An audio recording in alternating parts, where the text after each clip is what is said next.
உழைப்பாளி இல்லாத நாடுதான் எங்கும் இல்லையா அரஹோயா அவன் உழைப்பாலே பிழைக்காத பேருதான் எங்கும் இல்லையா அரஹோயா அர சாமியோ சாமி அப்படி இருந்துட்டா காமி கூலியோ கூலி எங்களை நம்பித்தா பூமி பிறர் வாழ்வதே எங்க வேர்வையில் தான் உழைப்பாளி இல்லாத நாடுதான் எங்கும் இல்லையா அவன் உழைப்பாலே பிழைக்காத பேருதான் எங்கும் இல்லையா ஐயா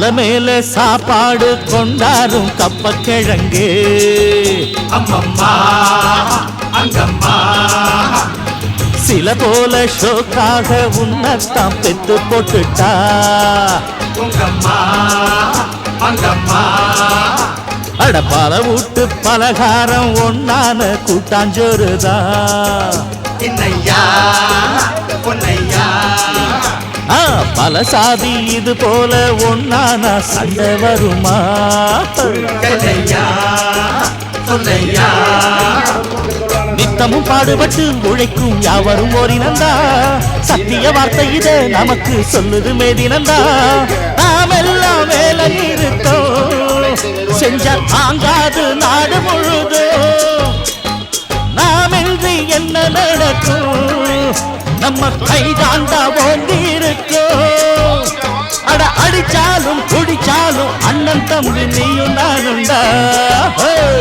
உழைப்பாளி இல்லாத நாடுதான் எங்கும் இல்லையா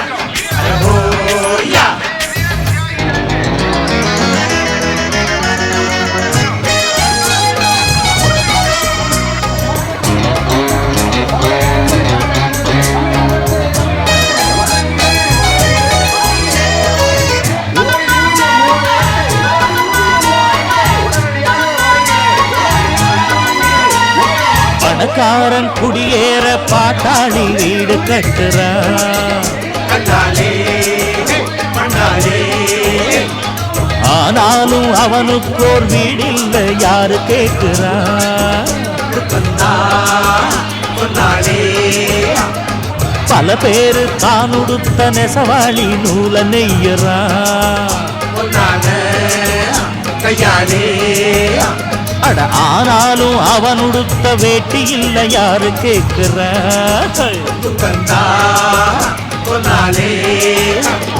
சம்பளம் வாங்கியது முழுசா வீட்டுல சேர்த்திடுங்க மத்திய யார் பறிப்பா பறிச்சா முட்டிய பேத்திடுங்க அஞ்சாம தொழில செஞ்சா நம்ம யாராச்சும் அசப்பானா ஒன்னாக இருந்தாக்கா இங்கே வாலாட்ட நினைப்பானா அட அடிச்சாலும் குடிச்சாலும் அண்ணன் தம்பி நீயும் நானுண்டா உழைப்பாளி இல்லாத நாடுதான் எங்கும் இல்லையா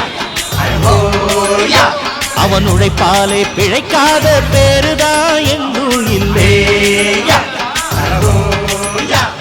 சாமியோ சாமி அப்படி இருந்துட்டா காமி கூலியோ கூலி எங்களை நம்பித்தா பூமி பிறர் வாழ்வதே எங்க வேர்வையில் தான்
இந்த மே தினத்தை கொண்டாடுகிறோம் என்றால் நம்மளுடைய உழைப்பு நிர்ணயிக்கப்பட நம்மளை எல்லாம் அடிமையாக வைத்திருந்தார்கள். அந்த அடிமைத்தனத்திலிருந்து நமக்கு விடை கொடுத்தனால்தான் இந்த மே கொண்டாடுறோம். இந்த நாளை கொண்டாடுறதுக்கு நாம ஆண்டுக்கு ஒரு நாள் கொண்டாடுகிறோம். சங்கத்தில் இருக்கக்கூடிய உறுப்பினர்கள் சிலருக்கு இந்த வீரியம் தெரியவில்லை. சங்கத்தில் இருக்கக்கூடிய சிலருக்கு இந்த வீரியம் தெரியவில்லை என்றால் எதனால் அவங்களுக்கு தெரியல அப்படின்னா, அதான் வேலை பார்க்கிறோம், நம்ம தான் எல்லாமே செய்யறோம், இது ஆண்டுக்கு ஒரு நாள் இப்படிதான் இருக்கும் அப்படிங்கிறீங்க. இல்ல, உங்களுடைய பலமே இந்த கூட்டம் தான், உங்களுடைய வெற்றியே இந்த கூட்டம் தான். நல்லா பாருங்க, எறும்பூர கல்லும் கரையும். எறும்பு ஊறிச்சுன்னு வச்சுங்களேன், அந்த இடத்துல பாறையா எல்லாருமே என்ன செய்ய முடியும்? பாறை கூட என்ன செய்யும்? கரைஞ்சிரும். அது மாதிரி ஆண்டுக்கு ஒரு முறை கூடக்கூடிய இந்த கூட்டம் நீங்கள் அதிகப்படுத்ததான் நமது சங்கத்தின் வீரியம் வெளியே தெரியும். நாம ஏதோ இந்த கூட்டத்திற்கு போனா போவோம், இல்லாட்டி ஒன்றும் பிரச்சனை இல்லை நினைச்சோம்னா இந்த கூட்டத்தோடைய வலிமை குறையும். இன்னைக்கு எத்தனையோ திட்டங்களை மத்திய அரசு, மாநில அரசு நம்மளுடைய திட்டங்களை குறைப்பதற்கு திட்டம் போட்டு சட்டம் போட்டு அழித்துக் கொண்டு இருக்கிறார்கள். உங்களுடைய நலவாரிய சங்கத்திற்கு பதியக்கூடிய பதிவெல்லாம் அழித்துட்டார்கள் என்பது உங்களுக்கு தெரியும் நினைக்கிறேன். உங்களுடைய ஆவணங்கள் அளிக்கப்பட்டது. மீண்டும் போராடிதான் வெற்றி பெற்றிருக்கிறோம். இந்த போராடி பெறுவதற்கு காரணம் என்ன? உங்களுடைய வலிமையான இந்த கூட்டம். நம்மளுடைய கூட்டம் வலிமை பல எளிமையாகும் சட்டங்கள். உதாரணத்துக்கு கடந்த வாரம் ஒரு மனுவை நான் கொடுக்கிறேன். அந்த மனு எப்படி வெற்றி பெற்றிருக்கு பாருங்க. அந்த மனு இன்று சட்டசபையில் சட்டமாக்கப்பட்டிருக்கு. லோனுங்கிற பேர்ல பட்டிக்கு விட்டுட்டு தொழிலாளிகளை பூரா காலையில் 5 மணிக்கு வந்து வீட்டுக்கு வந்து வசூல் பண்ணிக்கிட்டு இருக்காங்க. நான் என் வீட்டுக்கு பக்கத்துல ஒரு நரிக்கூற ஒரு கூட்டம், அந்த வீட்டுல மிஞ்சி போனா ஒரு 10,000 ரூபாய் கொடுத்துருப்பாங்க. இந்த 10,000 ரூபாய் வசூல் பண்றதுக்கு காலையில் 5 மணிக்கு வந்து கேட்காத கேள்வி அந்த பிள்ளைய கேட்க, அந்த பிள்ளை அப்பா தூங்கி எழுந்திருச்சிருக்கு. அந்த பிள்ளைய வீடியோ எடுக்கிறாங்க. ஒரு பெண்மணி அந்த பிள்ளை பல்லு கூட விளக்கிருக்காது. அப்படியே வந்து எல்லா நேரம் கேட்கும்போது அந்த வீடியோ எடுத்துட்டு பதில் சொல்லுது, நீ வாங்கின காசை தரல, நான் உள்ள என் வீட்டில் தூங்கிட்டு இருக்கேன். சத்தத்தை கேட்டு வெளியே வந்து யாருமா நீ போதா அப்படின்னு கேட்குறேன். என்ன சார், நான் வந்து ஒரு டிஸ்ட்ரிக்ட் ரிப்போர்ட்டர், தமிழ்நாடு கட்டுமான தொழிலாளர் மாவட்ட தலைவர். என் வீட்டுக்கு முன்னாடி சத்தம் போட்டுக்கிட்டு இருக்கேன், நீ யார் அப்படின்னு. நான் வந்து லோன் கொடுத்துருக்கேன். லோன் கொடுத்துருக்கியா? லோன் கொடுத்தா மனக்கடியா பேசுங்க அப்படின்னு கேட்டதுக்கு, சார் நீங்க கேட்கறதுக்கெல்லாம் உங்களுக்கு உரிமை இல்லை, நீங்க எது வேண்டாலும் பேசுங்க, ஏன்டா வந்து பேசாதீங்க, என் பேரை என் போன்ல எனக்கு வரக்கூடாது. அப்படியாம்மா, நீ வீட்டுக்கு போ, நான் உனக்கு நோட்டீஸ் அனுப்புறேன். ஒரு மனு போட்டேன், மாண்புமிகு தமிழக முதல்வருக்கு ஒரு மனு போட்டேன். அதை சீராக விசாரித்து தீர்ப்பு கொடுத்தாதான் நீங்க டிவியில பார்த்துருப்பீங்க. கடன் வாங்கிட்டு என்ன செய்யக்கூடாது, நீங்க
சேர மாட்டோம்.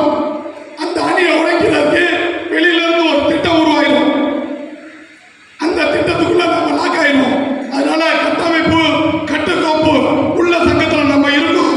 அவற்றை தொடர்ந்து செயல்படுத்த முயற்சி செய்தோம். வெற்றி பெறுவோம் என்று கேட்டு விடைபெறுகிறேன். நன்றி நன்றி நன்றி.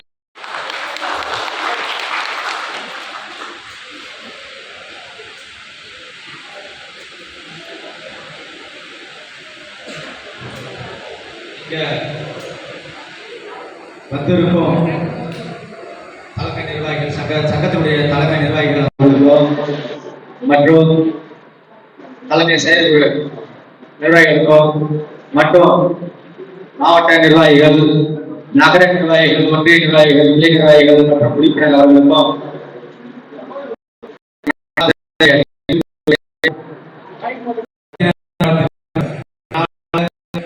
இது என்ன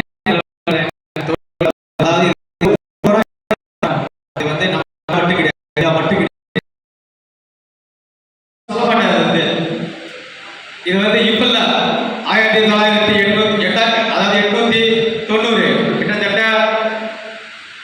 130 ஆண்டுகளாக இந்த சங்கத்தை தொழிலாளர்கள் அதாவது சங்கம் என்னுடைய உடல் உழைப்பு சங்கம் அதாவது தொழிலாளர் உடல் உழைப்பு கட்டுமானத்தினுடைய உடல் உழைப்பு தொழிலாளர் சங்கம் வந்து இது மட்டும் கிடையாது, பல பல பல ஆயிரம் நூறுகள் சங்கங்கள் இருக்கிறது. இதெல்லாமே நமக்காக ஒன்று திரட்டி போராடி பல அதாவது சுதந்திர வாங்கத்துக்கு முன்னாடியே இருக்குது. இந்த கட்சிகள்லாம் இப்பதான் வந்தது.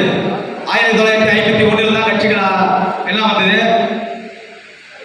அதாவது 1947 நம்ம நாடு சுதந்திரம் அடைந்தது. 1947 நம்ம நாடு சுதந்திரம் அடைந்தது. அதன் பிறகு சுதந்திரம் அடைந்த பிறகு 1950 நம்மளோட கட்சி வந்து 1951 பிறகுதான். இது வந்து 1890 ஆரம்பிக்கப்பட்ட சங்கம். இது வந்து அப்படி இருக்கும்போது இப்ப தொழிலாளர்கள் வந்து இந்த சங்கத்து மூலமா என்ன நம்ம நலன் பெறணும்ன்றது அதுதான் நம்ம சப்ஜெக்ட் பேச வர சப்ஜெக்ட். என்னன்னா தொழிலாளர் நல வாரியம், உடல் உழைப்பு, கொத்தனார், மம்முட்டி வேலை செய்யறவங்க, சித்தாள் வேலை செய்யறவங்க, இவங்க நாம வேலை செஞ்சு அன்னைக்கு அந்த சம்பளத்தை அவங்க தேவைக்கு மட்டும்தான் குத்தி போயிட்டு போயிருக்காங்க. இந்த சங்கம் எல்லா சங்கமும் தொழிலாளர் சங்கம் எல்லாம் ஒன்றிணைந்து தொழிலாளர் நல வாரியம் வந்து ஆரம்பிச்சிருக்காங்க. அரசியல் வந்து தொழிலாளர் நல வாரியம். இந்த தொழிலாளர் நல வாரியத்தில் வந்து எத்தனை பேர் கார்டு வாங்கிருக்கீங்க? கை தூங்க. பாதி பேர் கூட வாங்கல. தொழிலாளர் நல வாரியத்தில் நீங்க வந்து சங்கத்தில் இருக்கிறீங்க. சங்கத்தில் இருந்த பிறகும் நாம போறோம், சம்பளம் வாங்குறோம், உழைக்கிற சம்பளம் வாங்கிட்டு வரோம். அதனுடைய உழைப்பு. ஆனால் நம்ம குடும்பத்துக்கு ஒரு பாதுகாப்பு உருவாக்கப்பட்டது நம்ம சங்கம். இந்த சங்கத்து மூலியமா தொழிலாளர் நல வாரியத்தில் லிங்க் பண்ணி வச்சிருக்கிறாங்க. ஒரு ஆணும் பெண்ணும் ஒன்னா இணைகிற மாதிரி அதனுடைய நல வாரியத்தையும் சங்க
இந்திய ஐக்கிய சங்கத்தினுடைய 36வது ஆண்டு விழா மேதின விழா இங்கே சிறப்பாக நடைபெற்று கொண்டிருக்கிறது.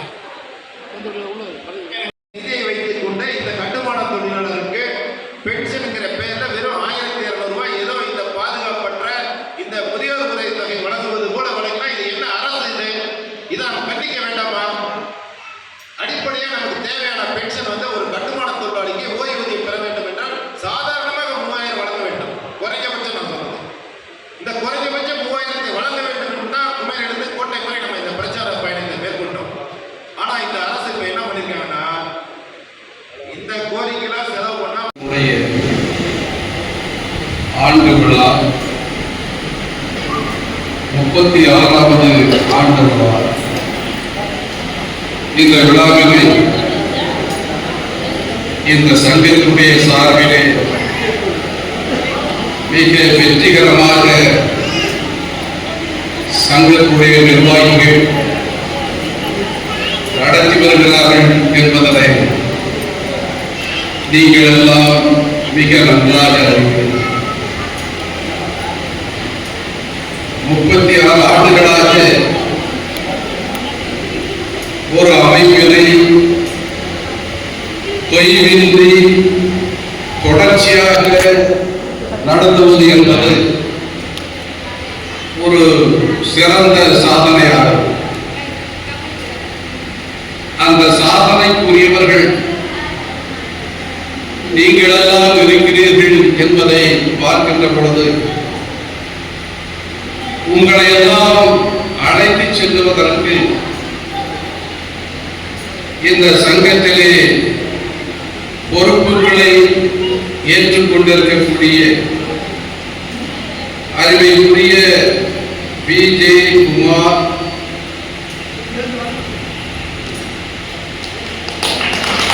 மற்றும் எம்.எல். ராஜசேகர்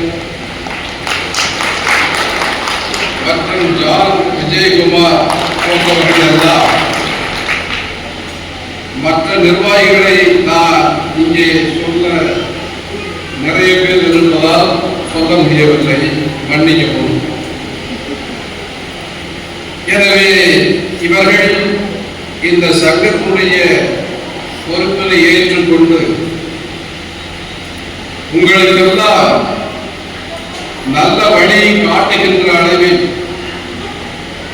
நடத்தி வருகிறார்கள் என்பதை எல்லாம் நீங்கள் அறிவீர்கள். இங்கே பேசிய அருமைக்குரிய பொது உடைமை சிந்தனையாளர் தன்னை பொது உடைமை கருத்தில் ஈடுபடுத்திக் கொண்டு உங்களை போன்றவர்களுக்கும் மற்றவர்களை போன்றவர்களுக்கும் தொழிலாளர் வர்க்கத்திற்கு தன்னால் இயன்ற சட்ட உதவிகளை செய்து அவர்களுடைய நன்மதிப்பை பெற்றிருக்கக்கூடிய சிவப்பு துண்டு தன்னுடைய தோளிலே அலங்கரித்துக் கொண்டிருக்கக்கூடிய அறிவிப்புரிய நம்முடைய தேசிய நபர்களுக்கு என்னுடைய வணக்கத்தை தெரிவித்துக்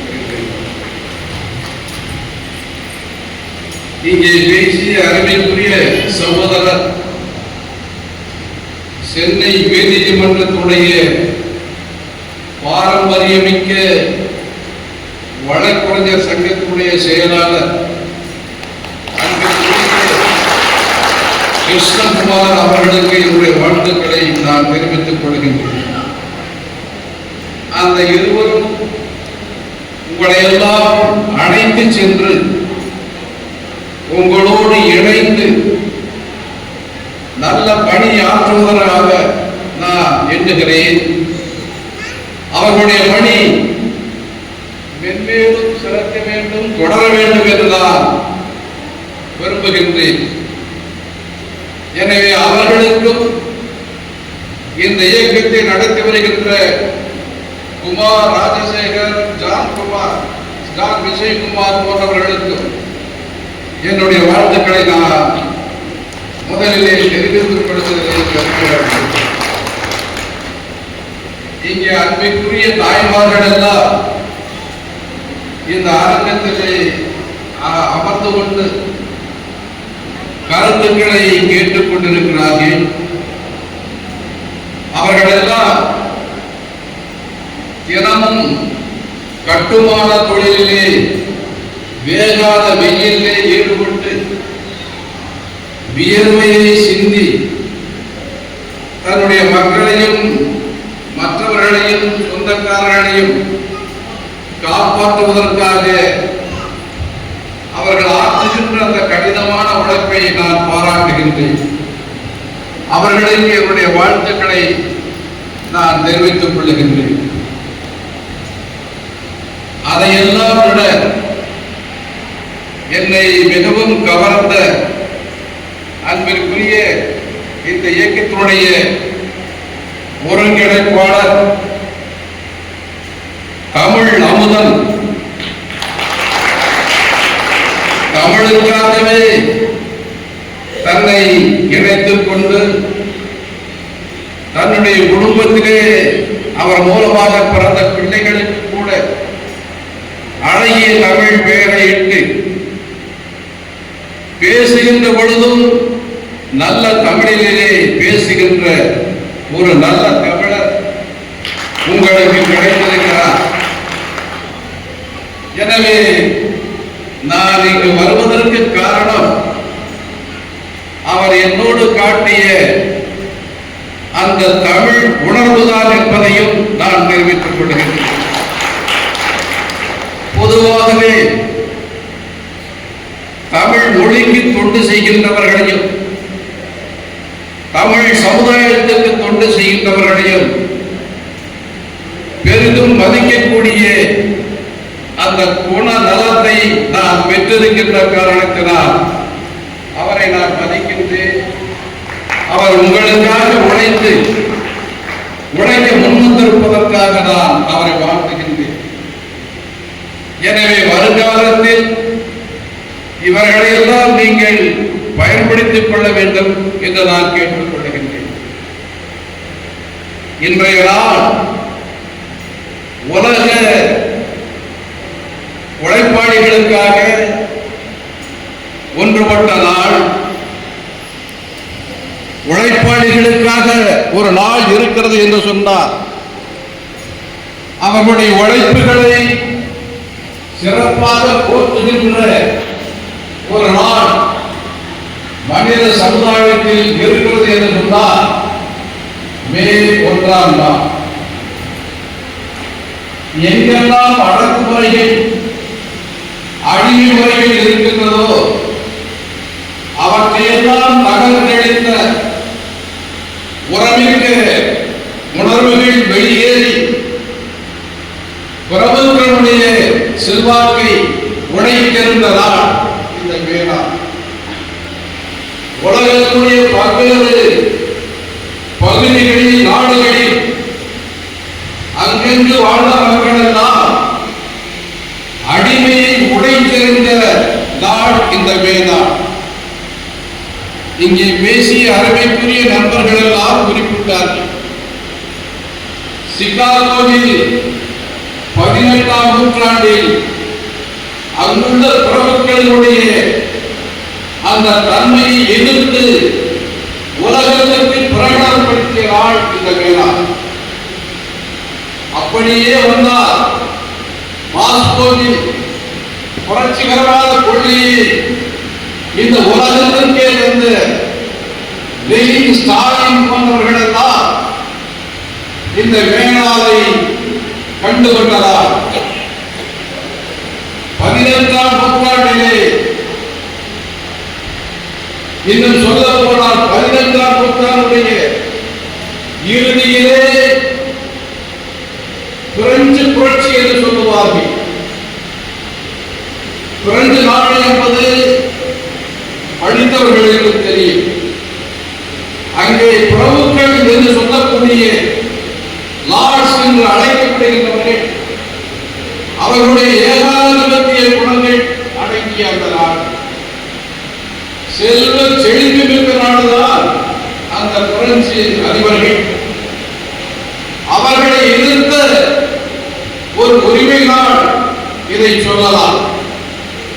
எனவே பிரெஞ்சு புரட்சி 17ஆம் நூற்றாண்டுடைய இறுதி காலகட்டத்திலே அந்த பிரெஞ்சு நாட்டிலே நடைபெற்றது.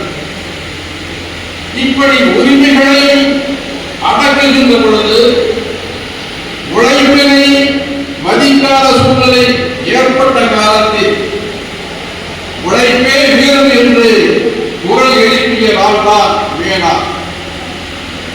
இந்திய துணைக்கண்டத்தை பொறுத்தவரை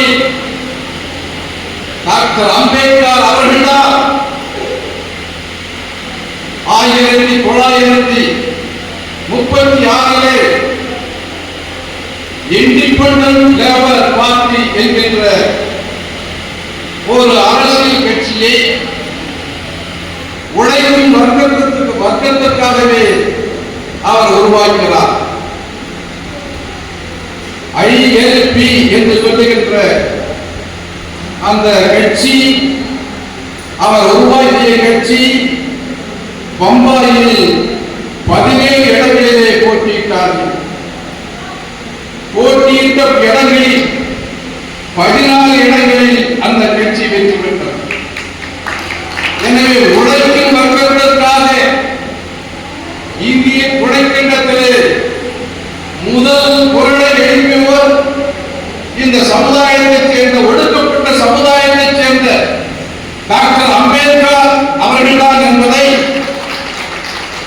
படித்தவர்கள் உணர்வார்கள், வரலாற்றை தெரிந்தவர்கள் உணர்வார்கள். எனவே அவர் உருவாக்கிய அந்த கட்சியின் மூலம்தான் இந்திய துணைக்கண்டத்திலே தொழிலாளருடைய உரிமைகள் அங்கே உயர்த்தப்பட்டது. அதற்கு பிற்பாடு இந்திய நாடு சுதந்திரம் அடைவதற்கு முன்பாகவே டாக்டர் அம்பேத்கர் அவர்கள் பிரிட்டிஷ் அரசாங்கத்தின் மூலமாக அவருடைய அறிவை பாராட்டி, அவருடைய அறிவை அடையாளம் கண்டுகொண்டு அவருக்கு மெம்பர் என்கின்ற மந்திரி அந்தஸ்தை 1942 வழங்கப்பட்டது. அந்த பதவியிலே டாக்டர் அம்பேத்கர் அவர்கள் 1942 முதல் 46 வரை அந்த பதவியிலே இருந்தார்கள். இந்த காலம் இந்திய துணைக்கண்டம் விடுதலை அடைவதற்கு முன்பாக இந்த 4 ஆண்டுகளிலே டாக்டர் அம்பேத்கர் அவர்கள் உழைக்கும் வர்க்கத்திற்காகத்தான் பல சட்டங்களை அவர் உருவாக்கினார். 12 மணி நேரம் உழைக்கின்ற ஒரு மனிதன் அவனுக்கு ஓய்வு கொடுக்க வேண்டும் என்கின்ற உணர்வுடன் 12 மணியை 8 மணியாக சட்ட வடிவெடுத்து மாற்றிய பெருமை டாக்டர் அம்பேத்கர் அவர்களுக்கு உண்டு. அதேபோல் வருடத்திலே வருடாந்திர லீவ் என்று சொல்வார்களே, அந்த உரிமையும் உழைக்கும் வர்க்கத்திற்காக வாங்கி கொடுத்தவர் தான் டாக்டர் அம்பேத்கர் அவர்கள். பெண்களுக்காக மகப்பேறு கால நிலையை அவர்கள் மகப்பேறு எய்கின்ற பொழுது அவர்களுக்கு உரிய அந்தஸ்தை கொடுத்து மதிக்க வேண்டும் என்கின்ற அளவில் அவர்களுக்காகவும் அந்த சட்டத்தை உருவாக்கினார்.